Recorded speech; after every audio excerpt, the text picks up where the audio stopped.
மாம்பழத்தை வச்சு கூட பண்ணலாமா? ஆமாங்க.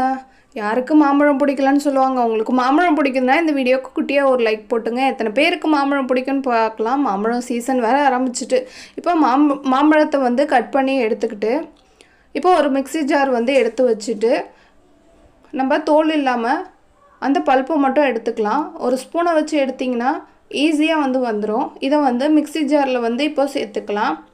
எல்லாத்தையும் மிக்ஸி ஜாரில் சேர்த்துட்டு காய்ச்சின பால் 1 டம்ளர் அளவுக்கு சேர்த்துக்கிறேன். உங்களுக்கு இனிப்புக்கு தேவையான அளவு ஒயிட் சுகர் வந்து சேர்த்துங்க. நான் வந்து 5 ஸ்பூன் அளவுக்கு சேர்த்துருக்கேன். இப்போ மிக்ஸியை வந்து ஓட்டிக்கலாம். மிக்ஸியை ஓட்டிட்டு நல்லா நேவாக அரைச்சிப்போம். அரைச்சிட்டு இதை வந்து நம்ம ஐஸ் மோல்டில் வந்து ஊற்றிக்கலாம். இது என்ன ரெசிபின்னு பார்த்தீங்கன்னா மேங்கோ ஐஸ் தான்.